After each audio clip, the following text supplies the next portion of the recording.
Iniciando aqui mais um Quem Paga a Conta, o nosso encontro com os nossos especialistas da Warren, nossos convidados, longe dos escritórios da Warren, de uma maneira informal, jantando, batendo papo aqui sobre investimentos, sobre política, sobre o cenário internacional, sobre o cenário Brasil. E hoje eu tenho a honra aqui de receber Eric Decati, nosso parceiro lá de Brasília, transita ali pelo Congresso, nosso head de política. Também Eduardo Otero, nosso head de alocação, de estratégia da Warren, ele que define a importante tarefa de quais ativos compõem as carteiras da Warren. E, não menos importante, na verdade, muito importante, nosso convidado externo aqui, o gestor, sócio da Quineia Investimentos, uma das maiores assets, uma das maiores gestoras do Brasil, Rui Alves. Muito obrigado pela presença de todos.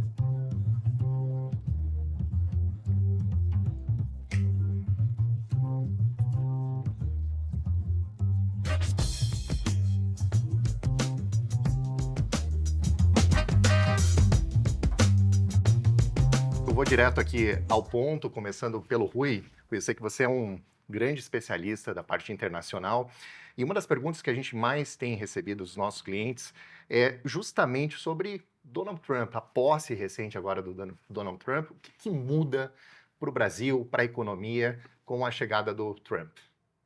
Bom dia, o Shakespeare tem uma frase importante que ele diz assim, né?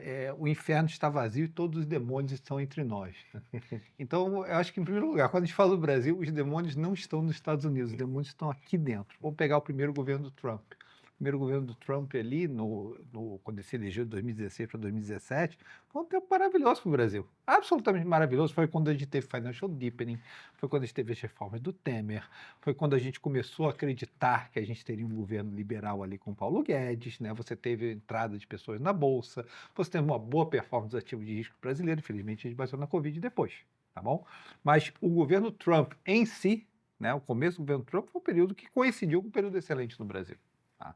Então, não acho que são os demônios norte-americanos que nos afetam, acho que são os nossos próprios demônios que estão aqui dentro.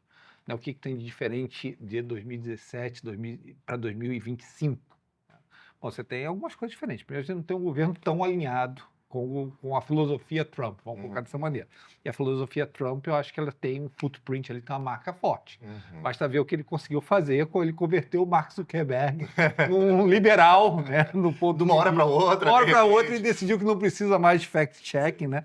Decidiu que as redes sociais devem se autorregular e mudou. É como a força do Trump, né? Uma pessoa, logicamente, é uma pessoa que tem uma presença muito grande, ele muda a cabeça e a filosofia das pessoas. A gente tem um governo hoje aqui que não é tão alinhado com a filosofia Trump. A gente é um governo, uma economia muito fechada do ponto de vista de tarifação, de tarifa pesada, tá? As exportações para o Brasil. O Trump já falou que não gosta disso. Tá? Ele nos nomeou, ele disse assim, olha, o Brasil é uma geografia que faz muito isso com a gente, nos taxa muito.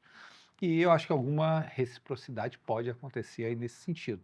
Mas vamos ser sinceros, quando os Estados Unidos está bem, é quando a gente está bem.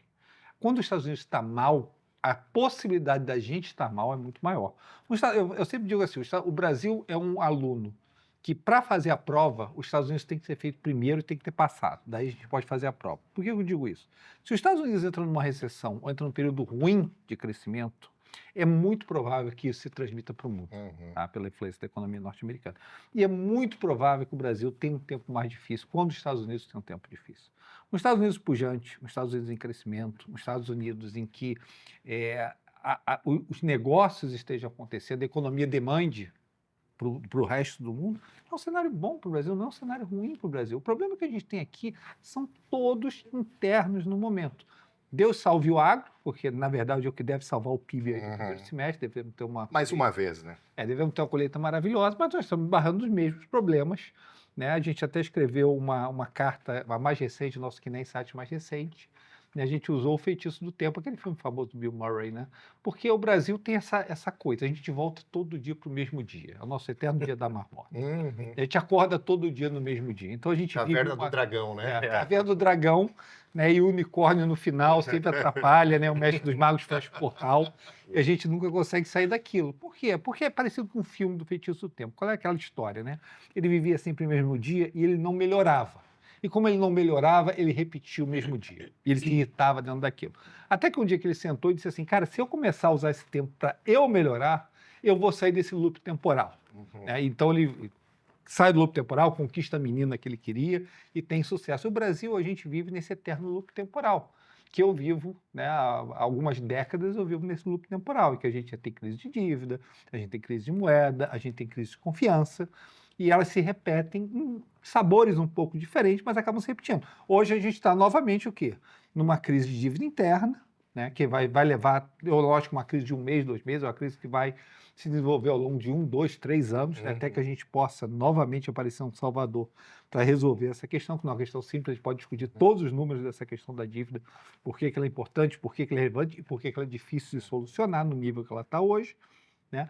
A gente está vivendo uma crise de confiança, né? Porque todo devedor, o problema da dívida é que vem com confiança. Né? Aquela frase máxima do Mark Twain, né? Como é que você... Não, do Ernest Hemingway, né? Como é que você quebrou? Né? The sun also rises. Quebrei devagar e de repente. Um devedor, a mulher de César não basta ser honesta, ela tem que parecer honesta. Né? E o problema do Brasil hoje, embora o Brasil seja solvente, seja muito fácil aceitar o Brasil, ele tem que parecer honesto e tem que mostrar sinais de que eu quero resolver o problema que está presente no momento. E o problema é trivial do ponto de vista matemático, você conseguir 3% do PIB de superávit primário, é trivial matematicamente, mas como Otto von Bismarck dizia, né, a política é a arte do possível. E dentro do arcabouço político brasileiro, que vocês conhecem melhor do que eu, é dificílimo fazer o que tem que ser feito no momento. Né? Tem um governo que não foi eleito com esse mandato, a gente tem problemas que foram criados de estrutura dentro do Congresso, são difíceis de ser resolvidos. Né? E você tem incentivos que... Eu vou dar um exemplo. Quando eu cheguei no Brasil em 2012, né, que eu morava fora, cheguei no Brasil em 2012... Você morava me onde? disseram, morava em Londres, morava na Inglaterra. Quando eu cheguei aqui no Brasil, me disseram que o problema do Brasil era, naquela época, né, os partidos de centro, era o PP e o PL. Me disseram naquela época, quando eu cheguei, me disseram que era o problema.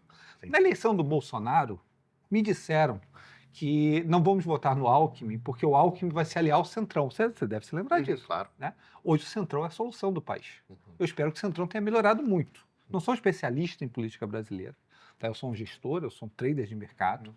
Mas a gente tem populismo hoje de tudo quanto é lado no Brasil. A gente tem populismo de direita, a gente tem populismo de esquerda, a gente tem populismo de centro. Né? E por isso, por essa estrutura populista que a gente criou, é difícil você resolver 3%, que eu acho que a gente precisa superar primário no momento. Porque se a gente tivesse deixado as despesas desse país, tá, paradas e só crescesse a inflação desde o Covid, tá, desde depois do Covid, a gente teria hoje um superávit de 3% primário, porque a receita cresceu enormemente. Só que a gente consegue gastar absolutamente tudo. A gente é uma máquina de que desde a época do Plano Real, do começo do Plano Real, porque a gente não tinha conta pública antes disso, tá? A gente começou a controlar a conta pública efetivamente quando estabilizou a moeda. Quando estabilizamos a moeda, desde então, a gente praticamente quase dobrou o tamanho do governo em relação ao PIB. E nesse processo de você esticar o tamanho do governo em relação ao PIB, você cresceu a despesa barbaramente. Né? Você devia crescer essa despesa em relação ao PIB potencial, você cresceu muito acima do que foi. Mas a tua visão, Rui, você acha que tem um viés mais gastador desse Lula 3, se a gente imaginar hipoteticamente que pudesse existir um Bolsonaro 2, a tua visão? Eu não acho que o Lula 3 é mais gastador que o Lula 1 e o Lula 2. Ele gasta a mesma proporção, 6,5% real. É o que ele gastou no primeiro governo, no segundo governo dele. O problema naquela época é que você tinha uma dívida PIB que era muito menor do que era hoje. Você tinha um cenário em que a receita cresceu enormemente. O que foi Lula 1 e Lula 2? Porém, menos reservas também, né? Para a gente equilibrar aqui. Sim, mas a reserva é um problema externo da gente. Né? Quando você resolve isso do problema interno, Lula 1 foi um governo que começou... Muita gente fala do boom de commodities. Tá? Mas Lula 1 e Lula 2 teve um fator que foi, para mim, mais importante que o boom de commodities. Foi o boom de crédito. O Brasil não tinha crédito. Então, de uma hora para outra, você criou um consignado lá atrás. Você criou um mecanismo em que o boom de crédito, que você levou praticamente uma relação de crédito que era mínima em dívida PIB, tá? Para uma relação em que você expandiu barbaramente o crédito privado no país, aquela relação de aumento de crédito foi, na minha concepção, talvez o principal gerador do boom do crescimento e do crescimento de receita. Fora que o mundo estava crescendo fortemente. Às vezes a gente olha para o Brasil crescendo fortemente e diz assim, nossa, essa época o Brasil estava bem. A gente tem que se comparar sempre lá fora. Tá? E lá fora estava também um forte crescimento de mercados emergentes com a China. Esse boom permitiu o crescimento da receita, que permitiu o crescimento da despesa na casa de 6, 6,5% real ao ano durante o governo Lula 1 e Lula 2, sem que você mexesse no superávit primário. Porque o superávit primário continuou na casa de 3% por praticamente todo a primeira metade desse século. Mas continuou por quê? Porque você teve esse impulso muito forte. Aí Lula chega no governo Lula 3, tá? Deixa eu dizer o seguinte, eu tenho enorme respeito por qualquer político, tá? Porque eu acho um trabalho difícil pra caramba de ser feito. Eu não tenho capacidade de fazer isso, tá bom? Por isso que eu resolvi ser gestor na minha vida. Não tenho capacidade de ser político.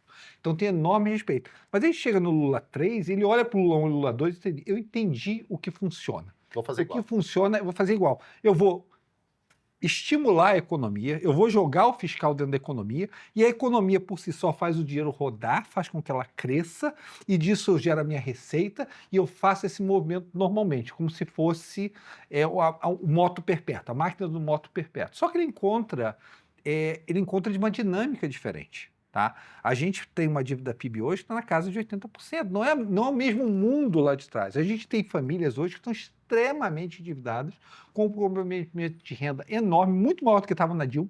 Tá? É o maior nível de comprometimento de renda e endividamento das famílias brasileiras na série. A gente que recebeu crédito abundante, pior ainda, está gastando dinheiro com bets e coisas do gênero. Tá? Situação bem complicada. E ele demora, na minha concepção, porque a economia é difícil, tá, gente? A economia é muito complicado. Tá? Não é uma arte fácil. Eu aprendi economia não lendo livro, embora eu tenha lido vários livros de economia. Eu aprendi economia tradando. Porque quando você coloca o seu dinheiro na reta, você entende realmente o que faz a coisa ir de um lado para o outro. Porque o seu dinheiro está na reta. Tá? Então, é difícil você entender a máquina econômica. E eu acho que ele demorou um pouco para entender em que as condições que estão no momento são condições muito diferentes do que ele pegou no começo do século XXI. E demora para ele chegar e se adaptar a essas novas condições. O pior, eu acho que o pior, o mais difícil nesse momento é que o que tem que ser feito no Brasil no momento gera dor. E eu não sei como é que você gera essa dor com o tipo de mandato que você tem hoje e com o populismo que não existe só na esquerda, na direita. Lembra bem, o ministro Haddad propôs um ajuste fiscal ao Congresso. O Congresso, bom, isso não sou eu que falo, está em todos os meios. O Congresso pede emendas para poder aprovar. Quer dizer, para você guardar dinheiro, o Congresso quer gastar dinheiro de outras maneiras. E veja bem, deixa eu te dizer, esse Congresso, em que praticamente não tem presença do PT, a presença do PT é muito baixa, quer dizer, a presença do governo no Congresso é muito baixa, o Congresso é basicamente um Congresso de oposição, esse Congresso, quando recebe de um partido de esquerda, expansionista fiscalmente, uma proposta para reduzir os gastos públicos do país, esse Congresso desidrata a proposta e pede dinheiro para liberar a proposta. É esse o problema que a gente tem no Brasil hoje. É um problema em que a direita, a esquerda e o centro não estão preparados para fazer um ajuste, que eu posso discutir aqui com vocês, depois de tomar algum vinho, eu posso discutir a matemática do quão difícil é fazer dentro da estrutura política de hoje e o quão fácil é fazer se você tivesse simplesmente a boa vontade de fazê-lo. É uma pena que o Felipe Salto não está aqui hoje, né? Você tocou num ponto muito... Felipe, o Felipe é otimista. É bom o equilíbrio. É bom o equilíbrio, as visões adversas também. Mas, rodando um pouco a mesa aqui, Otero, se falou muito no último ano da subida dos juros americano e acabou de ter uma aula aqui do Rui, né, falando que os demônios estão aqui presentes, não é lá fora. Mas se tem até então uma narrativa de que muito que os juros subiram aqui por conta de problemas externos nos Estados Unidos, e aí tem um tapa-olho aqui para esse exercício interno. Você concorda com o Rui? Ou quais são os pontos adicionais que você tem para colocar na roda aqui? Primeiro que ele deu uma aula, não sobrou quase nada pra gente, né? Eu tava aqui olhando pro Érico, eu falei, ferrou, apaga a luz aqui e deixa ele falar. Geralmente quando vem essa narrativa de que os problemas estão do lado de fora e a gente não consegue deixar de sofrer por causa disso, isso parece uma narrativa, é muito mais um bando de desculpa, um bando de justificativa, né? A verdade é que se você pegar as projeções da virada de 23 para 24 sobre o que seria a condução da política monetária, né, e o que aconteceu, acho que o mercado inteiro errou. Todo mundo errou. Né? O realizado foi muito pior do que o orçado. Agora, o que é fato também, né? Porque conforme a gente foi se aproximando da eleição do Trump, né, e aí existia, supostamente, um temor do governo com a proximidade do dólar bater R$6, né? Aquela velha história de que o político é sensível ao dólar, né? E aí, naquele momento, a gente começou a ouvir, e aí eu acho que o Eric colocou o ouvido no chão pra caramba naquele período, né?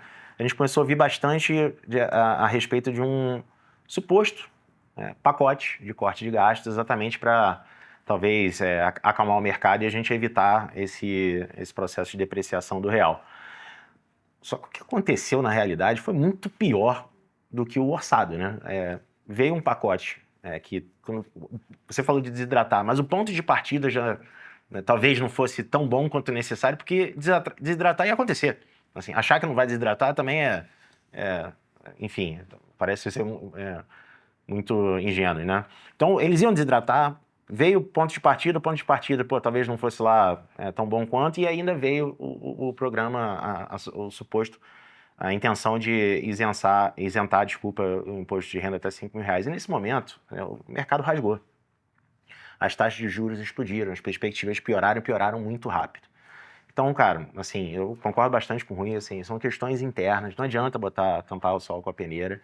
Fato é que, pô, a gente tem um nível de dívida hoje que não é baixo, na mesma linha que ele colocou, só que cresce num juro real que é muito alto, né? Quem diria que a gente já está falando até outro dia, um juro real de 8%, né, negociado a mercado, né? E essa combinação ela é super perigosa, né? E todas as manifestações que a gente viu foram na direção contrária, né? Então é mais ou menos o seguinte, né? É quase que você virar e falar o seguinte: bom, tá todo mundo dizendo que o cara tá doente, né? E o cara tá aqui negando que tá doente, tá dobrando a aposta e provavelmente vai morrer se continuar. Então, assim, a responsabilidade é total nossa. Não tem qualquer justificativa no âmbito internacional que consiga explicar a magnitude do que foi a nossa piora no ano passado. Eu estou curioso para ouvir o Eric que está lá em Brasília, no Congresso, nos bastidores, falando com o governo, falando com a oposição, falando com os políticos lá, o Centrão, inclusive. E, Eric, eu fico muito curioso, assim, a tua visão, né? A gente tem o nosso palpite aqui, mas ninguém melhor do que você que tá lá nos bastidores. Tua visão de como que vai ser a parte diplomática Brasil e Estados Unidos. Eu acho que vai ser bastante fria essa relação. A gente viu já de start a não ida do presidente Lula para a posse do Trump já é um sinal, já é um indicativo de certo distanciamento. Você mandar uma outra pessoa para representar não é o próprio presidente. Então, assim, eu acho que ali já começa a marcar território, já começa a mostrar um pouco até do que o Rui falou. Não há ideologicamente, não são governos que se conversam em várias agendas. E aí a gente pode ficar aqui até amanhã falando de algumas agendas que se chocam ali. Então acho que vai ser uma relação bastante fria e bastante reativa. A gente viu também já antes mesmo do Trump tomar posse, teve a questão do Mark Zuckerberg, que teve com o Trump dias antes, que teve a decisão de não tratar mais daquelas questões que tem no Facebook. Em 2 meses o Zuckerberg, de mudou. repente, troca de leve. E você viu que a reação do governo brasileiro foi imediata. No dia seguinte, o presidente Lula teve uma reunião com os ministros, que chamou a Advocacia Geral da União, que pediu explicação para os representantes da Meta aqui no Brasil, e a partir disso já mostrou também que, como eu falei, vai ser de uma certa forma fria, mas também vai ser reativo. E isso deve ter desdobramento, inclusive num julgamento que tem hoje no Supremo sobre as plataformas. Então, hoje a gente vê um governo muito alinhado com o Supremo, até na questão das emendas. A gente, lá em Brasília, a gente mais ouve pelos corredores é que a decisão sobre as emendas que o Flávio Dino tomou foi algo orquestrado com o Executivo. Não tem nem algo concreto que aponte isso, quer dizer, tem algo concreto que aponte isso, mas o que a gente vê é esse jogo que vai ser uma duplicidade. Executivo e talvez Supremo vão entrar em várias reações a iniciativas como essa. Agora, olhando para a questão de importação e exportação, Olha, hoje eu acho que a grande dúvida de todo mundo, não é só do Brasil, a gente até estava conversando com você antes de entrar no programa, há essa dúvida entre os próprios americanos, entre os analistas americanos, entre os investidores americanos, que qual vai ser a extensão das medidas que o Trump tem falado. E a gente está falando especificamente na extensão de questão de taxação que pega nossas commodities. Por que commodities? Também pegando aqui um pouco da fonte do Rui, porque o agro é muito forte, o agro ali pode ser taxado. Então, a gente vai ver aquele compasso de espera nos primeiros meses para ver como essa relação da balança comercial pode ser afetada no que diz respeito à questão do agro, nessa questão de importação para os Estados Unidos. Mas antes de concluir, mas já pegando um gancho do que o Otero e o Rui falaram sobre o Centrão. Quando você falou, lógico que já era esperado a desidratação, porque se criou também, Otero, a desidratação das propostas do Haddad, que se criou também um certo mito de que o Centrão é fiscalista, o Centrão votou o marco fiscal, o Centrão votou o teto de gastos, então o Centrão vai organizar a bagunça. Só que não, a gente tem vários exemplos de que o Centrão, foi o que você falou, que atua ali por meio de emendas, isso é histórico, isso não é de hoje, isso vai perpetuar, que não foi fiscalista. Um exemplo que eu estava conversando, trazendo de volta o Felipe Salta aqui para a nossa mesa, eu estava conversando com o Felipe antes também do programa, é a questão da desoneração, Rui. A questão da desoneração foi um buraco que foi criado de 25 a 45 bi, os números flutuam, pelo Congresso, pelo Centrão. E esse buraco não foi tampado até hoje. Então, assim, por isso que quando se jogou essa bola do pacote do Haddad, se esperava que o Centrão ia falar, não, mas que tinha até especulação de que podia ser melhorado. Não sei se você se lembra. Chegou até, não, vai ser melhorado o pacote, vai ser endurecido esse pacote. Tem gente falando que talvez um trigger seria o Centrão atuar como alguém... responsável no negócio. Falei, gente, não vai. E o histórico mostra isso. Então, eu compactuo aqui da ideia do Rui e do Otero que esse jogo em Brasília, quando a gente olha para as questões fiscais, tem um populismo de esquerda, tem um populismo de direita e tem sim um populismo de centro. Então é aí que mora um pouco da instabilidade quando a gente vai falar de medidas que vão ser tratadas ali. Eu saí um pouco da questão internacional, mas porque eu queria voltar nesses dois pontos, porque o Rui deixou quicando ali a questão do Centrão e você falou de tradução, era isso. Desenvolvendo agora para o Rui, voltando para o internacional. Mas como é que você está vendo? Porque teve essa questão do TikTok aí, surgiu Elon Musk como um possível parceiro agora para resolver. E tem uma questão dele com a Tesla, que tem uma questão da Tesla com a China. Como é que você está vendo essa relação? O Trump está falando, eu vou taxar, vou fazer isso, vou fazer aquilo outro. Tem um Elon Musk que tem seus interesses empresariais, que já está se mostrando dentro da questão do TikTok, que já tem parcerias na China bem recentes. Ele acabou de fazer uma parceria no ano passado com a Tesla lá na China. Não mistura muito o negócio, não contamina muito o processo. Quando você está falando de Elon Musk, você está falando de uma pessoa que é muito fora da linha. Tá? Deixa eu fazer um disclaimer. Eu vendi Tesla por muito tempo. Às vezes ganhei dinheiro, perdi dinheiro, mas sempre trabalhei vendendo Tesla ao invés de comprar Tesla. Até que um dia eu sentei, peguei meu PNL, minha rentabilidade de alguns anos tradando aquilo, e vi que eu não ganhava dinheiro vendendo Tesla. Aí eu comecei a entender o cara melhor. E a verdade é o seguinte. Se você faz uma coisa fantástica na humanidade, tipo assim, fazer o foguete dar ré, né, e parar ali, vai dizer assim, cara, você fez por sorte, sei lá, deu certo, tá? Mas quando você faz umas 5 ou 6 coisas fantásticas, tipo assim, você está no meio da evolução do pagamento na internet, no PayPal, você faz o foguete dar ré, você cria a primeira empresa de carros elétricos, você está na questão da vanguarda de robótica, inteligência artificial, entendeu? Você está ali junto da vanguarda da tecnologia global em vários aspectos. Você está planejando levar a humanidade para Marte. Eu acho que você tem que pensar um pouco diferente com relação a esse cara. Você nunca pode subestimar esse cara para começar. Um cara que compra o Twitter e diz assim, você não pode me pressionar por dinheiro ou por fama, eu vou fazer o que eu quero com o Twitter e pode custar o que for do ponto de vista de propaganda. Você pode tirar, vocês advertisers, pode tirar toda a propaganda, você Disney pode ir embora, todo mundo pode ir embora, eu vou fazer o que eu acho que é certo fazer. Você está falando com uma pessoa que vou ser sincero, não é um cara igual a mim. Ele é diferente. Tá? Eu não fiz o foguete da ré. E eu acho que o Elon Musk, ele tem uma cabeça no momento, até para você ver, ele se endividou. Você tem que pensar que uma pessoa que vale 300 bilhões de dólares, ele não tem muita liquidez disponível, não. tá? Tá tudo travado em Tesla, SpaceX, tá? E você entrar e se endividar para uma aquisição de 40 bilhões, que eu acho que ele pagou pelo Twitter, e destruir o valor do Twitter, praticamente tirando o adversário de dentro, porque ele queria liberdade de expressão, não é uma pessoa que certamente é seduzida por dinheiro. Ele é seduzida por fazer a coisa certa. Eu acho que o que o Trump tem ali do lado dele, e eu acho que é claro também, uma pessoa que tem 300 bilhões de dólares não está jogando por mais dinheiro. É só você pensar, eu acho que é muito fácil pensar quando você tem uma certa quantidade de dinheiro, que a vida é razoavelmente limitada e você quer fazer realmente o que você acha que é certo, tá?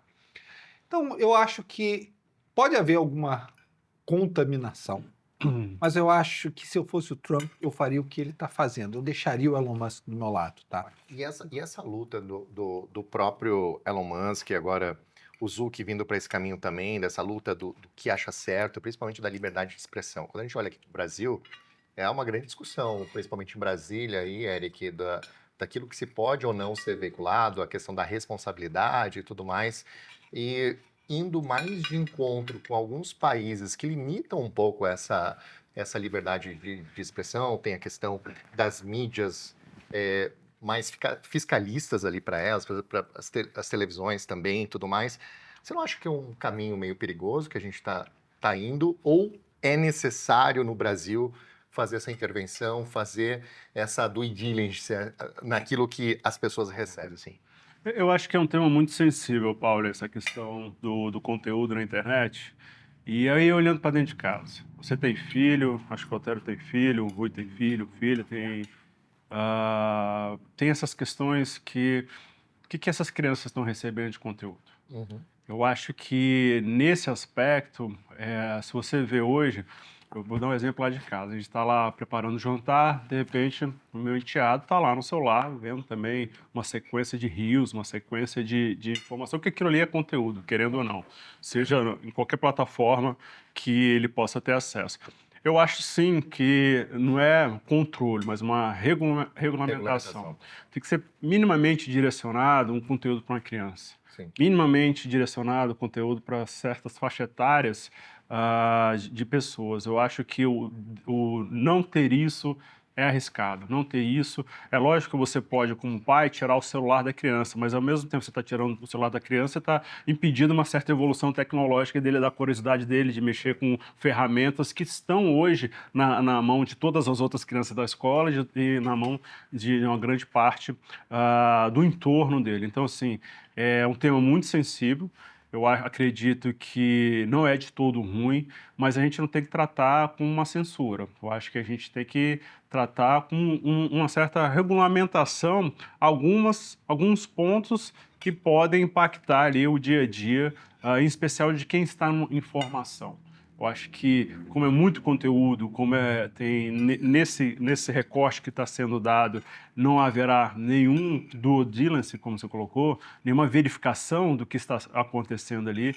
Eu, falando uma questão pessoal, e olhando para dentro de casa, olhando para dentro da família, eu acho que não seria o mais interessante. Eu acho que aí tem dispositivos para você mesmo travar, você mesmo bloquear, mas também aí você acaba limitando a utilização de algumas ferramentas, que o ideal era todo mundo ter acesso. Eu acho que você trouxe um ponto que ele é unânime, Eric, que é a questão, por exemplo, falando aqui direto ao ponto, da pornografia infantil, por exemplo, né?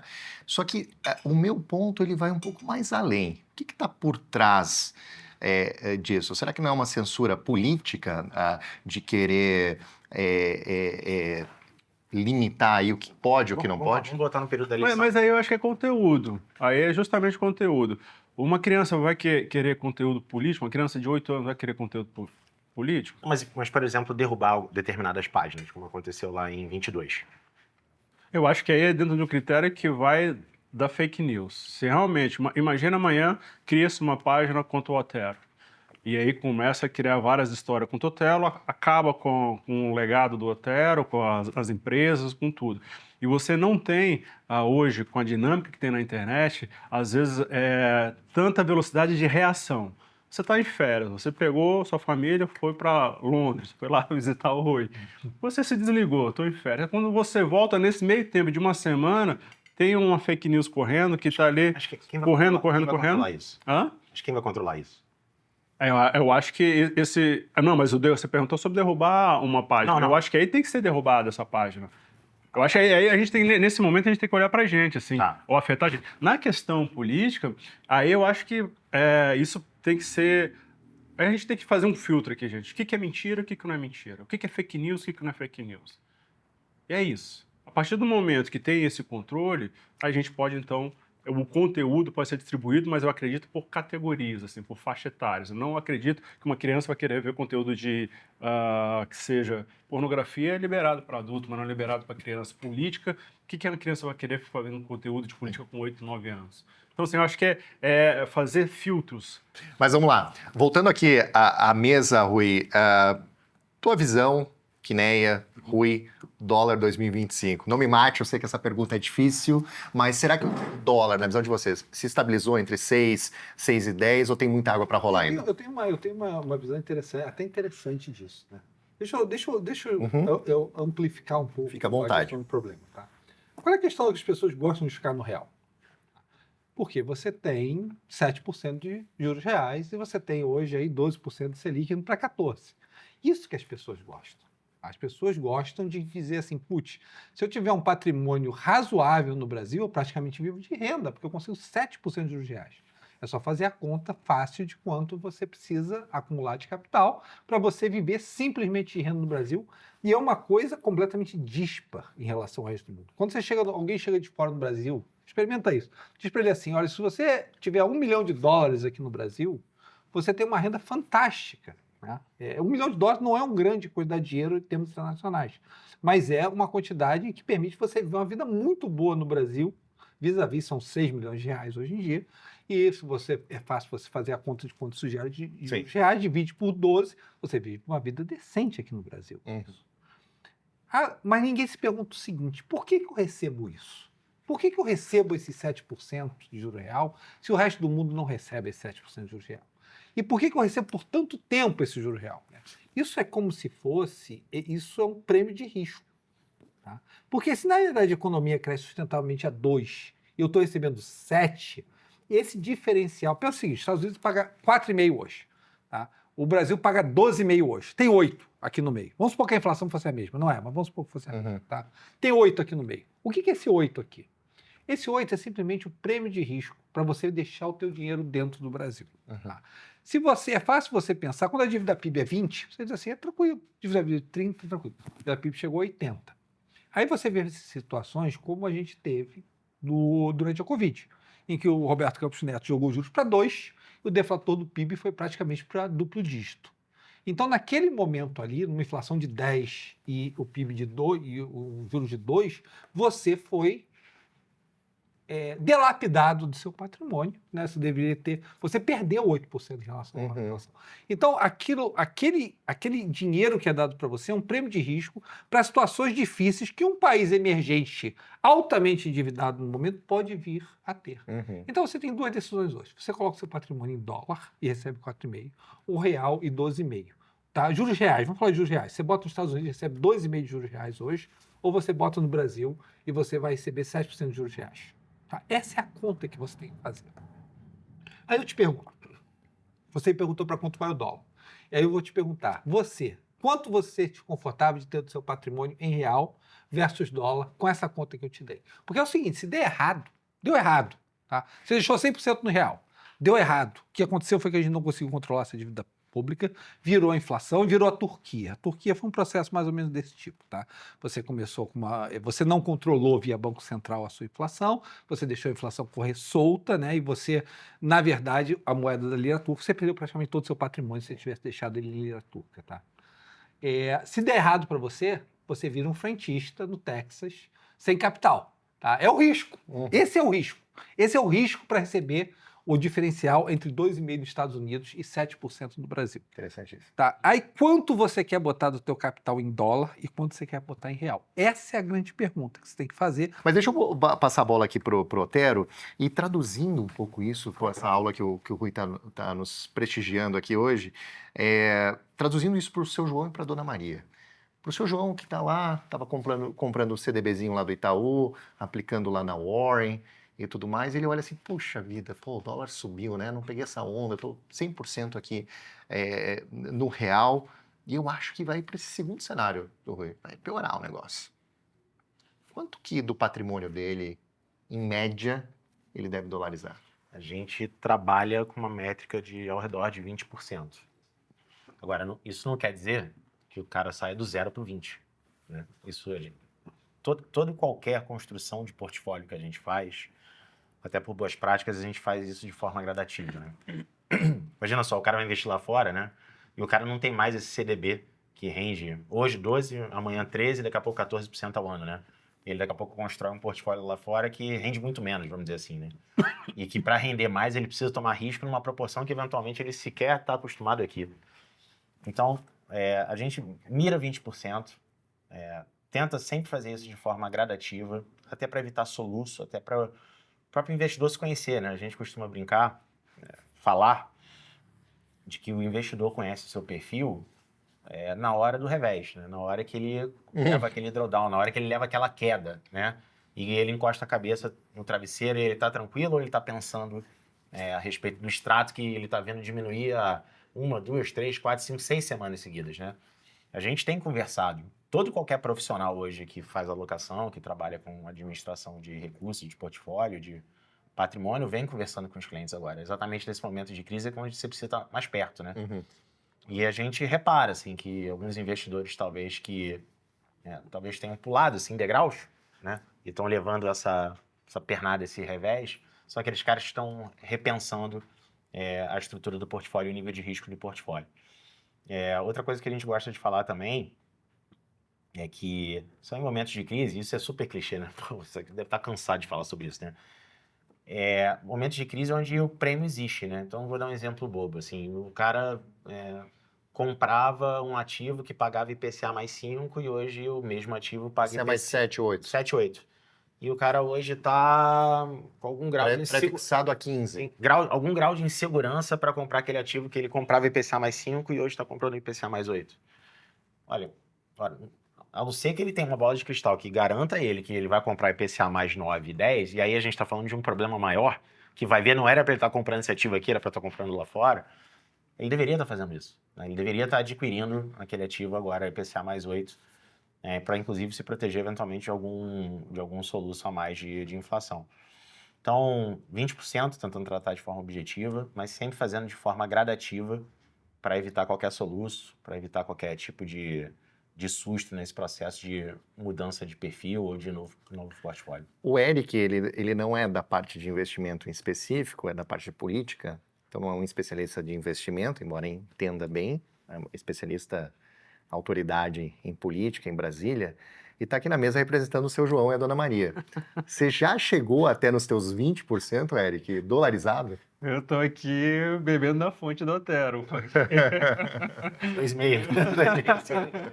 Eu não tenho uma carteira ainda montada com dólar ou com investimentos lá fora, mas eu acho que é um pouco do que a gente falou, assim. Eu também não acredito no cenário iluminado do Rui. Eu também acredito que possa chegar ali no meio termo mais pro escuro. E tem um ano muito desafiador, né? Posso aproveitar e pegar Claro. aqui, Paulo, tomar uma liberdade aqui? Você falou desses dois cenários, né? E a sensação que dá através desse cenário é que existe muito espaço para andar de um lado e talvez não tanto espaço assim do outro. Uma dúvida, Eric. Como é que você entende o que começa a se desdobrar para 26? Assim? Eu vejo alguns gestores, né? Lá, boa parte do nosso tempo é conversar com gestores, né? E eu vejo alguns gestores assim empolgados sobre o trade de 26, sobre a possibilidade de alguma alternância de governo em 26. E aí essa alternância dando espaço, inclusive, para você conseguir implementar, não todas, mas talvez parte da melhoria, inclusive, para reverter esse cenário, né? E aí você poderia passar por um processo de melhoria dos ativos brasileiros, né? Câmbio, bolsa, juros e tal. O que você entende que dadas as informações que você tem hoje, tá? Esse otimismo todo faz sentido para você? Tá muito cedo ainda pra gente falar de 26? É muito cedo. E pegando um gancho aqui, vamos colocar na mesa quem são os possíveis candidatos, de fato? Porque esse é o ponto, né? Assim, é muito cedo. A gente está ainda naquela fase de discutir o que vem de medidas novas, né, Rui? Tem aí já ainda um burburinho de novas medidas do pacote. Eu acho que a partir disso vai ter um desdobramento dentro do mercado financeiro, para o lado bom ou para o lado ruim, a depender do que vem desses ajustes. Eu não vejo algo muito mais forte do que veio anteriormente. Não te parece que eles parecem que o governo fica jogando alguns balões de saia para ganhar tempo? E se você vê, Otero, o pacote do Haddad, eu estava fazendo uma pesquisa, ele levou quase 6 meses para anunciar em novembro. Ele começou ali no meio do ano, um pouquinho antes, ele começou a dar sinais de que vinha um pacote, mas aí entrou um mundo político. Eu acredito que o Haddad já tinha... Sofreu muito ali internamente com o próprio pacote PT. Né? pronto, e aí chegou ali na Casa Civil, e aí veio aquilo que você já até comentaram, um anúncio junto com... isenção, a mudança, isenção. né, da tabela de 5 mil imposto de reais. renda. E aí foi o rasgo que você falou. Eu acho que o rasgo que você chegou ali em novembro, rasgou, porque junto com esse anúncio da tabela de imposto de renda, o que acho que mais do que a tabela do imposto de renda, a mudança, veio a questão da compensação. E aí a gente volta para aquela história assim, esse Congresso não é tão fiscalista assim.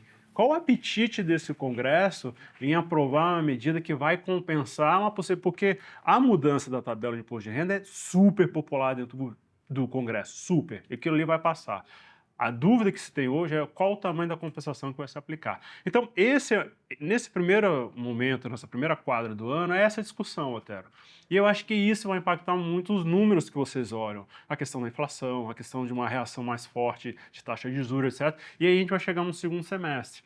E acho que aí, olhando para a política, eu acho que haverá movimentos, sim, a partir dali, da turma de centro-direita. Eu acho que muitos que estão aí vão pegar carona se tiver um cenário negativo, um cenário em que a gente está numa crise maior, e vão começar a se destacar como algumas vozes, e aí eu vou citar. O Caiado é um nome que eu acredito que tem, o Caiado até... O Caiado está com problemas, né? o- Problemas ali. Não, eu acredito que ele consegue reverter aquilo. Eu acho que, e detalhe, tem TSE e depois tem Supremo. Então, não vejo o Caiado embarreirado por essa questão. Eu vejo o Bolsonaro. O Bolsonaro eu não vejo assim. Você não vê o Bolsonaro candidato? Não vejo o Bolsonaro candidato. Não há esse clima em Brasília, tá? O clima em Brasília, eu olhando especial para o Judiciário, ele ficar ali como não protagonista. Ele pode até ajudar na campanha, mas não vai ser o cara, o candidato. Na campanha de centro-direita, de extrema-direita, ser um puxador de voto para alguém, mas não vai ser o protagonista. Ele não vai estar na cédula de votação. Não vejo. E nesse cenário, você enxerga predisposição para ele indicar, por exemplo, um filho? Sim. Eu acho que aí que vai ter uma Esposa, discussão. talvez. Vai ter... Nada, talvez, não? Os nomes é muito cedo dizer. E os nomes vão começar a ser testados em pesquisa também, né? É aquilo, acho que a gente vai ter um fator político, econômico ali até o meio do ano, que é o Congresso, o governo tem até o meio do ano para fechar essa tampa do fiscal, dessa questão da agenda Haddad. A partir de setembro, agosto, setembro para frente, o time político vai mudar. E é aí que eu acho que surgem os nomes de centro-direita. E pode ser que tenha, desculpa, Eric, pode ser que tenha nomes que nem estão mapeados ainda, né? Os outliers. Por exemplo, Pablo Marçal, ninguém falava do Pablo Marçal e quase foi para o segundo turno. Gustavo Lima agora, e quando a gente mede com a primeira pesquisa, está lá em segundo. Mas qual desses vinga até o final? Quais nomes surgem? Qual deles desidrata e qual deles tem mais constância? Rapaz, quem tiver essa resposta... Você tá lá, Eric. Poxa, quem tiver essa resposta... Eu acredito... O que eu acredito hoje? Eu acredito, sim, em nomes de centro-direita, mas para não ter uma autofagia, eles vão ter que se unir. E aí dentro desse... Talvez no primeiro turno não, tá? Mas no segundo, Mas talvez. uma chapa de dois governadores hoje em destaque, eu falo, qual é o nome do Tarcísio? Eu acho que o Tarcísio... O Zema. Vamos lá, eu não acredito na candidatura do Lula nem do Bolsonaro, então a gente tem uma avenida. É isso. Você não acredita na candidatura do Não Lula? acredito. Virou Por quê? Biden? Hã? Virou Biden?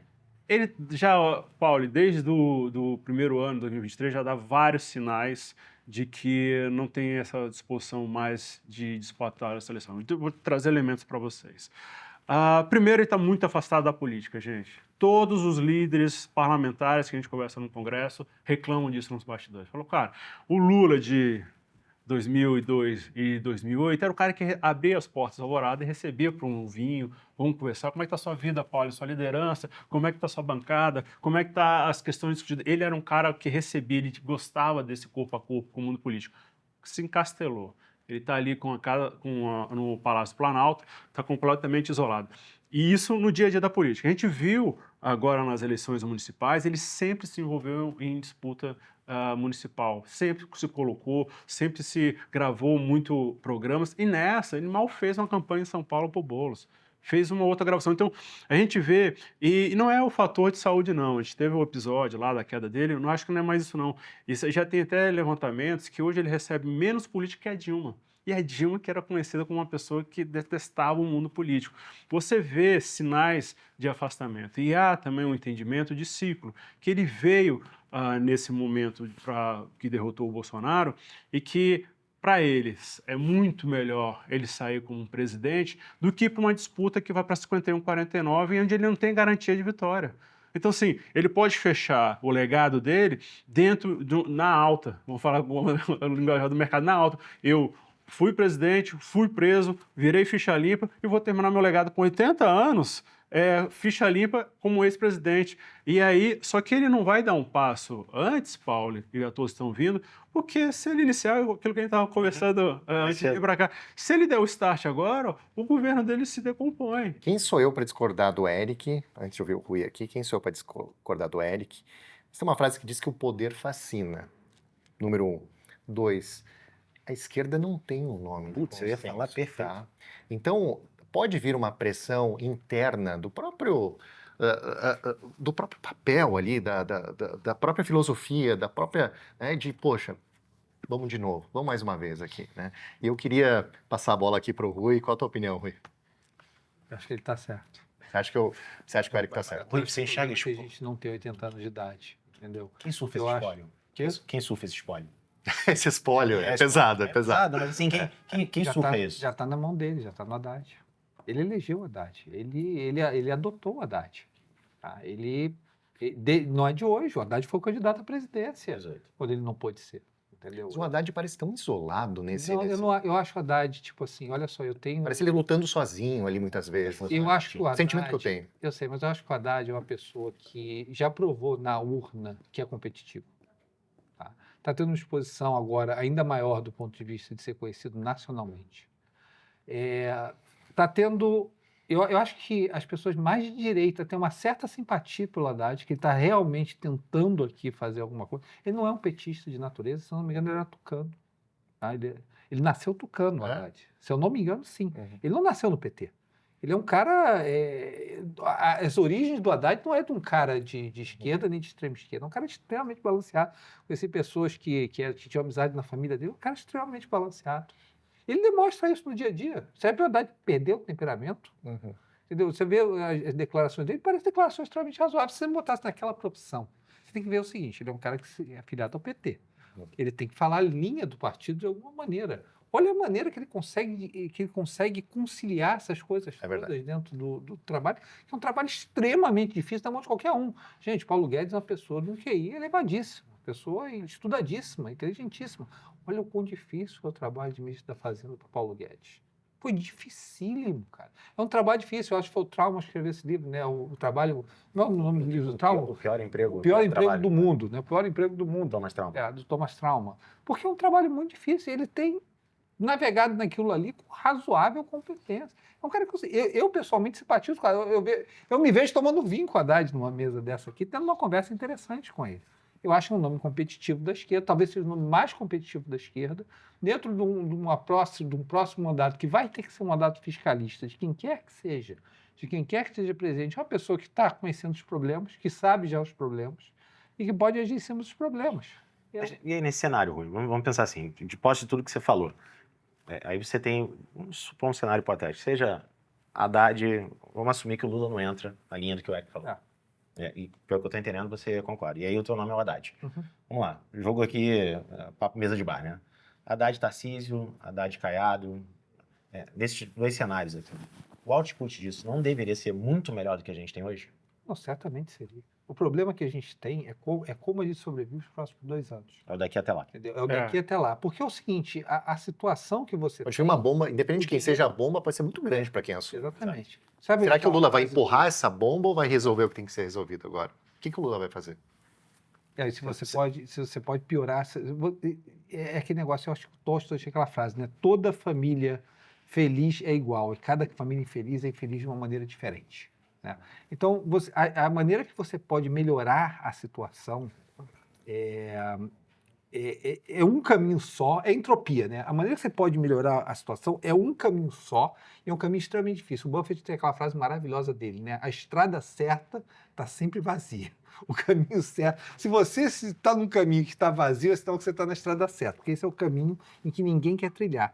Então, a maneira de dar certo é uma maneira só. Você tem que fazer um projeto fiscalista do governo extremamente difícil do ponto de vista político. As maneiras que podem dar errada são infinitas. Porque a entropia só funciona de uma maneira. Quando você vai para um sistema que entra em disarray, né, que entra que degenera, ele degenera de várias maneiras diferentes. Então, o que as pessoas não conseguem imaginar é, daqui até o momento em que você entre na situação de maior entropia, o que você trilha daqui até lá? Eu não sei, você não sabe, ninguém sabe. E vai que você chega na próxima eleição e ganha uma pessoa que seja despreparada, que seja populista, da direita e despreparada para fazer isso. Porque pode ser o Tarcísio, mas pode ser um nome completamente despreparado, em que você possa até ter a primeira impressão que esse cara vai trilhar o caminho certo e quando ele chega ali, se sente naquela cadeira, ele toma um caminho populista. Né? Fazer o difícil. Porque para alguém sentar hoje, gente, a gente criou uma cultura no país extremamente populista. Extremamente. Você tem que pensar o seguinte: a gente botou um presidente dito de direita, até dito de extrema direita, que é a nova expressão do momento de extrema direita, e ele não seguiu um caminho. Ele seguiu um caminho populista. Ele foi a pessoa que moveu o Bolsa Família de 200 para 680 e largou aquilo na mão do Lula. Mas será que não teve um fator ali que foi um fato fortuito, que foi a pandemia? Não, olha só, ele passou a pandemia, ele teve o auxílio especial durante a pandemia. Depois da pandemia, o Bolsa Família voltaria naturalmente para os R$200. Aquela decisão foi uma decisão num ano eleitoral, tá? Tomada com intenções eleitorais naquele momento e contra, eu diria, os interesses do país. Quando eu digo contra os interesses do país é o seguinte, gente. Quando você pega 57 milhões, que eu acho que ganha Bolsa Família hoje, e você move de 200 para 680, não é só a questão financeira que você está falando, tá? Mas quando você pega tantas pessoas e tira definitivamente da força de trabalho, você tira, em parte, a dignidade dessas pessoas. Ah, por que você está falando isso, Rui? Porque o ser humano não vive só de pão. Voltaire dizia isso. O ser humano, o trabalho não tira só a necessidade do homem. O trabalho tira o vício do homem, e talvez por isso as bets estejam crescendo tanto, né? E o trabalho dá dignidade e propósito ao homem. Quando você pega um país de 200 milhões de pessoas e 57 milhões são postos no Bolsa Família, você pode até dizer que você deu pão, mas você não deu dignidade. Você não deu propósito. E você deixa a pessoa, provavelmente, talvez até no vício, dessas bets que não param de crescer. Então, esse experimento social no Brasil, do 200 para 680, é um experimento que a gente não sabe as consequências dele. Quando tem menos gente com carteira assinada no país do que recebendo Bolsa Família, hoje, porque olha só, eu estou numa situação, vamos supor que eu esteja numa situação difícil financeira. Cara, eu vou lutar, eu tenho uma família, eu vou lutar, eu vou ficar melhor com isso, eu vou lutar, eu vou me preparar, eu vou lutar, eu vou vender água mineral, vou fazer o que for necessário. Mas se você me tira da força de trabalho e você como é que eu posso dizer assim, você me dá a morfina dos 680, eu não sei o resultado social disso em uma década. Eu não sei. E quem fez isso foi um governo de direita, querido. Então, quem me diz que a próxima pessoa de direito sabe quem, seja um cantor sertanejo, ou seja um novo influencer da internet, ou seja quem quer que seja, ou um militar reformado, ou quem quer que seja, que esse cara é o cara que vai resolver meu problema. Eu não sei. Não, acho que o ponto aqui que você quer trazer, Rui, não é entre esquerda e direita. Esse debate já morreu há muito tempo. Perfeito. Esse debate já morreu há muito tempo. E nesse ponto, cara, olha como é dinâmica a economia. Eu estava na semana passada em Santa Catarina, meu estado, e acontece um negócio muito diferente que a gente não via há muito tempo, né? Principalmente em Balneário Camboriú, e Florianópolis, a enxurrada de argentinos vindo para cá e gastando, né? E a gente vê uma situação que, se a gente ir para esse cenário 2 aí que o Rui comentou, né, dos próximos anos de piorar, né, o real ainda se desvalorizar ainda mais, é muito perigoso a gente inverter esses papéis, né? Acho que tem coisa interessante. Esse documentário eu vou pegar porque eu acho interessante essa questão da Argentina. A Argentina tem, eu acho que algumas lições interessantes para o Brasil. Tá? O Milei conseguiu levar de 6%, se eu não me engano, tá? De 6% de déficit em relação ao PIB para um superávit fiscal. Mas ele conseguiu fazer isso porque os poderes que um presidente tem na Argentina são quase ditatoriais em relação ao Brasil. Então funciona no caminho mal, quando a Cristina chega e diz assim, olha, Com má eu vou intenção. quebrar, com má intenção, você quebra a Argentina. Sim. Não tem o limitador do Mas Congresso. com boa intenção, Mas com boa intenção você faz rápido. Mas desculpa, por que o Macri não deu certo, então? Cara, o Macri, eu acho que o Macri sofreu um pouco o que o Guedes sofreu, entendeu? Eu quero fazer, mas não hoje. É a questão do Santo Agostinho. Senhor, me faça caixa, mas não hoje. Né? Então, na época do Guedes, eu não lembro, teve um problema do Chile, ele disse, agora está meio complicado. Senhor, me faça caixa, mas não hoje. Né? O Macri teve esse problema. Né? Ele entrou, né, ele diz assim, vamos acertar a situação. Mas não hoje, espera um pouco. E quando ele chegou, você tem uma janela muito curta de credibilidade como presidente. E eu acho que ele acabou perdendo essa janela. Como o Guedes também, em parte, perdeu a janela, acabou sendo atropelado pela Covid. E a gente não fez uma série de reformas que eram necessárias serem feitas. A gente nunca sabe o dia de amanhã. O Bolsonaro, o Guedes está aí para provar isso. Pode chegar uma Covid e te tirar o mandato, ou te tirar o direito de exercer o segundo mandato. Então, eu acho que o Marx sofreu desse stuck in the middle peronista, tá? De não fazer o que foi necessário. O Milei não. O Milei chegou no primeiro dia. De sola. Só. Por vida ou morte, por isso que eu digo, o mais preparado sempre trabalha com o mais corajoso. O cara chegou, pegou a motosserra e disse, olha, eu vou cortar esse bote. No Brasil, a gente não consegue fazer isso. Mas tem uma segunda coisa no Brasil, pro bem e pro mal, tá? Pro bem e pro mal. Agora, tem uma segunda coisa nesse processo todo que eu acho interessante. Os argentinos não são donos da Argentina, nunca foram. O dinheiro todo ia para fora. Há muito tempo, desde os anos 80. Exatamente. A Argentina é um país que não cresce PIB há mais de uma década. Tá? É um país... Ou para o Uruguai, depois da taxação do super rico. Ia para qualquer lugar. O dinheiro ou estava num colchão em dólar, né? Parece que tinha nota até de 1950 ali, quando o Milei começou a tentar legalizar a coisa toda. Mas ele não é dono da Argentina, então ele deixa a Argentina quebrar, porque o dinheiro não está na Argentina. O brasileiro não, querido. O brasileiro não tem dinheiro fora. O dinheiro do brasileiro está todo aqui dentro. Ele nem sabe. Ele nem sabe. Tem um patriotismo por trás do Brasil. Tem uma ignorância, mas tem um patriotismo. Eu vejo muito patriotismo, que os 7% de juro real, é esse compal, essa morfina que é te dado. Porque é como se fosse, eu sempre brinco disso, né? Como se fosse aquela coisa do frango, que todo dia o cara joga um milho ali, o cara tá todo dia com milho e acha o cara maravilhoso. Só que ele não sabe que aquele milho ali, dado por tempo suficiente, vai gerar o abate dele.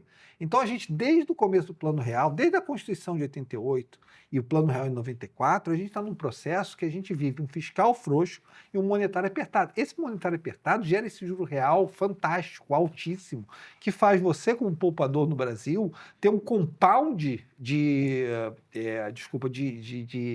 patrimônio que, em termos de juros reais, você não tem em nenhum outro lugar do mundo. Nos Estados Unidos, você vai ter que correr o risco do S&P das ações. Nesse sentido, essa morfina que é dada continuamente manteve o dinheiro todo dentro do Brasil. Antes da estabilização da moeda de 94, meu amigo, a gente teve até que regularizar o dinheiro todo que foi mandado lá para fora. Né? Você teve o perdão, né, do dinheiro todo que foi mandado lá para fora para que esse dinheiro fosse regularizado. Quem tinha dinheiro antes da hiperinflação, se tivesse dinheiro no Brasil, não tinha patrimônio. Tá? Então, as pessoas, naquela época, mandaram de maneira errada lá para fora e você teve todo o processo, se eu não me engano, foi ali entre 2012, 2014, em que você regularizou, você deu perdão desse dinheiro e regularizou esse dinheiro. Não é patriotismo. É simplesmente que essas taxas reais são muito interessantes. Joga a taxa real para 2 e vamos ver quanto não é dolarizado da economia. Meu amigo, eu posso dizer que vai ligar... Mas já tivemos há um tempo atrás, recente também. Juros real bem mais baixo.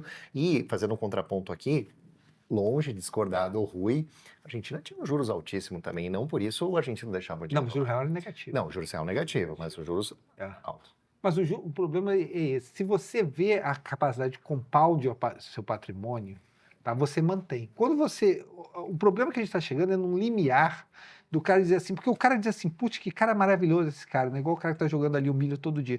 Esse cara me paga 7% de juros reais, ou era 5, né? Virou 6, virou 7, e eu tô vivendo super bem dessa maneira. Até que um dia ele acorda de manhã e diz assim, por que esse cara me paga 7%?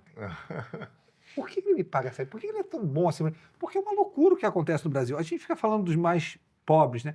A verdade é a seguinte, o Hayek tem aquela frase maravilhosa, né? Que o trabalho da economia é ensinar para os planejadores o quão pouco eles sabem do que eles imaginam que eles possam planejar.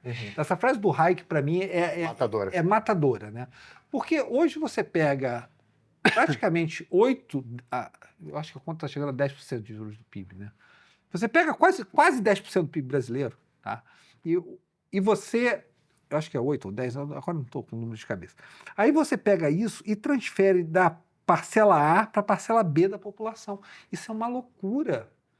Eu estou falando de R$ 1 trilhão são transferidos internamente no Brasil dentro desse processo, porque você não consegue criar um governo crível do ponto de vista fiscal. E, logicamente, se você conseguisse criar um governo crível do ponto de vista fiscal, essa conta de juros cairia barbaramente, tá? E esse dinheiro, na verdade, circularia mais honestamente dentro da economia. Porque o que está acontecendo, a coisa mais difícil de se entender na economia é o seguinte: quem é pobre é o cara mais dolarizado do ponto de vista de custos. O dólar mata a pessoa de baixa renda totalmente desproporcionalmente em relação à pessoa de alta renda. Os meus custos, por exemplo, são muito menos dolarizados do que uma pessoa que tem um salário mínimo. Tá? Olha só, o custo da pessoa de baixa renda é comida, e comida é 100% dólar. A comida é dólar, a não ser algumas hortaliças que você não consegue.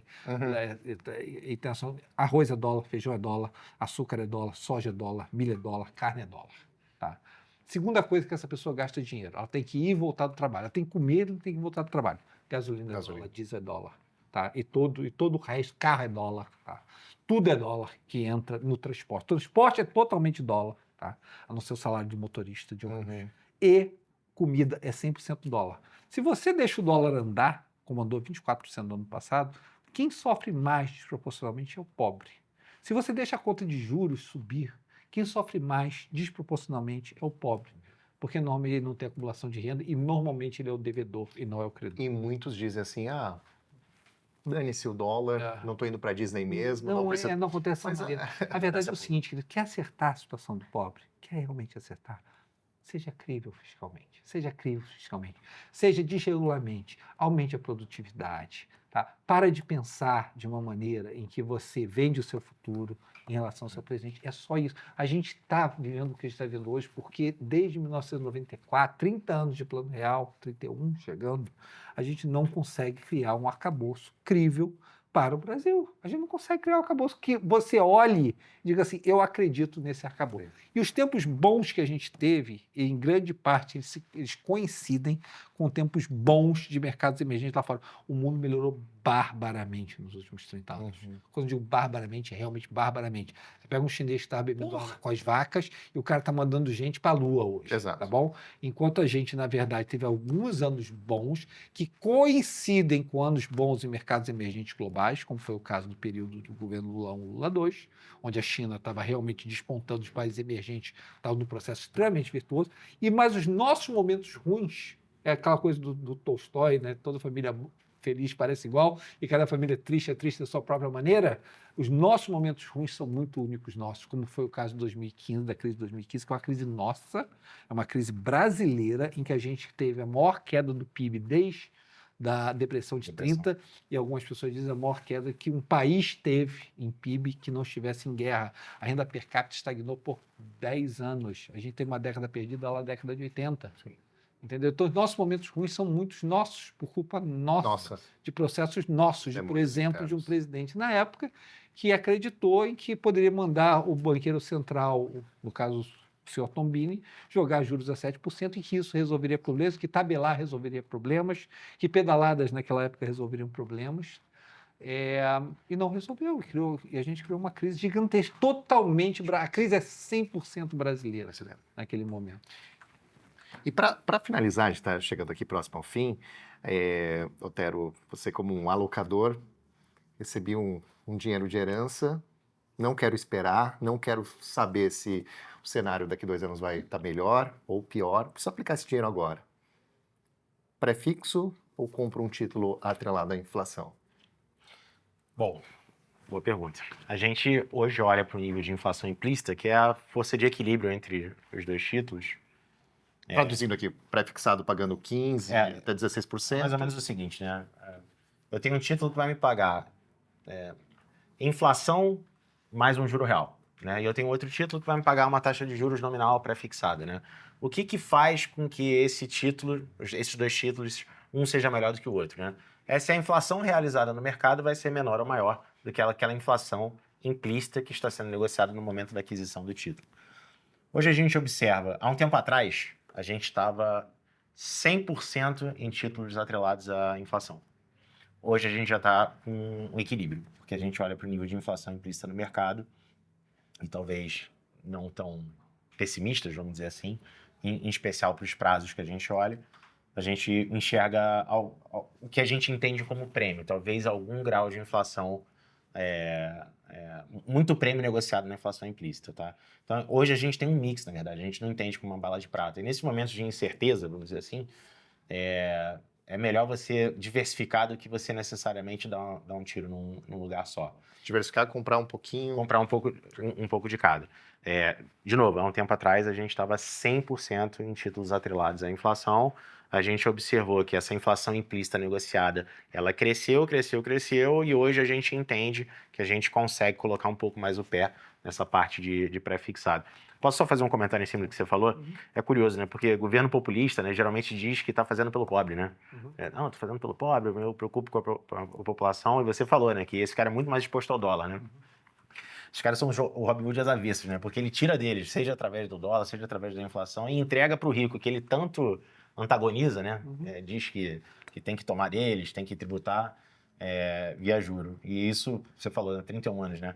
Faz 30 anos desde o Plano Real e é impressionante o quanto que a sociedade, talvez ainda careça de amadurecimento para a gente tentar acabar com esse fla-flu de achar que um é inimigo e o outro não presta, quando na verdade o tempo está passando e as gerações da frente vão pagar essa conta que a gente já está levantando o dedo aqui, já tem um tempo. A gente não entende, eu acho que uma coisa que o brasileiro não entende é quanto o mundo melhorou em 30 anos. Uhum. Quando você viaja pelo mundo, você olha como o leste europeu melhorou, Polônia, por exemplo, melhorou. China como melhorou, como a Ásia inteira melhorou, como os Estados Unidos melhorou barbaramente em 30 anos. E como a gente ficou para trás. Eu ando muito pelo Brasil, viajo muito pelo Brasil, né? O Brasil tem 3 etapas, tem 3 níveis. Grande parte das cidades brasileiras são imensas favelas. Se você viaja no Brasil, você sabe disso. Tá? Você vai para um lugar, vou pegar, por exemplo, um lugar que recebe subsídios imensos, Manaus. Cara, dá pena ver essas áreas de Manaus. Cara, eu gosto daquela área do país, eu gosto de ir para lá, mas dá pena ver algumas áreas. Como o Rio, dá pena, eu sou do Carioca, dá pena de ver algumas áreas. Isso é uma favelização enorme de várias áreas. A segunda etapa, que eu acho a mais triste, talvez, porque a favelização, eu acho que a gente resolve ela com o tempo, até porque a demografia não está crescendo mais, a gente vai resolver a favelização. A segunda fase eu acho mais triste, que são aqueles landscapes, né, aquelas visões das cidades, né, Belo Horizonte, Rio de Janeiro, Porto Alegre, várias áreas de São Paulo também, em que os prédios são os mesmos por anos e anos. Uhum. E você tem a sensação que a falta de crescimento econômico gerou uma falta de renovação urbana naquela cidade. Porque não tem dinheiro circulando o suficiente para que você ache uma renovação urbana. E várias áreas ficam parecendo, honestamente, você pode até no Rio, você olha só, algumas áreas começam a parecer uma Havana. Porque você não tem nem dinheiro suficiente para manter a estrutura daquele lugar, porque o crescimento econômico não foi suficiente. E a terceira área é a exceção. Quando você anda, por exemplo, na Faria Lima, é uma exceção. Toda a renovação que você teve, aqueles arranha-céus, é completamente dispar. Agora, o que você não tem que ter no país não é menos Faria Lima, querido. O que você tem que ter mais desse processo pujante, mais desse processo de renovação, mais desse processo de criação de ideias, de criação de conhecimento, prosperidade, que mude esse landscape. Porque a coisa mais triste que eu acho no Rio de Janeiro hoje é eu vir aqui, pegar o avião e passar pela praia de Botafogo, passar pelo Flamengo e ver que são os mesmos prédios de 1960. sem renovação, sem prosperidade, sem mudança. É eu andar nas faculdades, que eu ando do país, dando palestra, e ver que aquela estrutura ali, a estrutura de 40 anos atrás, que não houve manutenção, e que não houve mudança de ideias, e que não houve mudança de método, e que não houve mudança de pesquisa. E é por isso que a coisa não anda. E é essa gritante falta de preparo do brasileiro. E eu acho que ela aparece de várias maneiras. Por exemplo, você viaja lá para fora, o brasileiro normalmente reclama da educação do brasileiro, normalmente reclamam da vontade do brasileiro de bular regras ou andar ao redor de regras. Isso tudo é o quê, cara? Isso tudo é cultura degenerando, isso tudo é falta de educação básica, a falta de capacitação do profissional brasileiro no nível superior, tá? Quando comparado com o profissional de fora, isso é o quê? Degradação de faculdade, nível de ensino superior. Enquanto a gente não mudar essa estrutura, querido, a gente não vai mudar o resto. Olha só, olha um profissional lá fora, pega um engenheiro lá fora, pega um médico de primeira linha lá fora, pega, eu não estou falando na coisa, eu estou falando no nível de anos de preparação, de especialização que você tem, é muito diferente. O nível da universidade, né? É muito diferente. Você pega, tipo assim, olha só, eu vou te dar um exemplo dentro do Brasil. Eu comecei estudando na Unicamp. Cara, quando eu voltei para o Rio de Janeiro e eu conheci o Fundão, que é o FRJ, eu disse assim, meu Deus do céu, o que é isso? Né?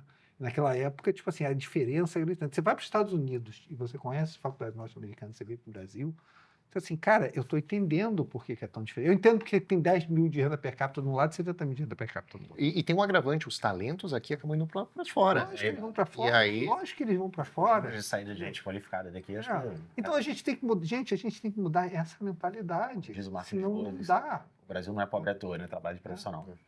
Bom, eu acho que a gente tem um dever de casa grande aqui, acho que foi super rico esse papo aqui hoje, temas polêmicos, temas tentando usar a bola de cristal aqui, olhando o futuro, mas também falando muito, muito do presente, né? Então, poxa, muito obrigado, senhores, pela participação especial, nosso convidado Obrigado. Aqui. Para finalizar o nosso tradicional brinde aqui, em especial ao nosso convidado, Rui Alves. Obrigado, Rui.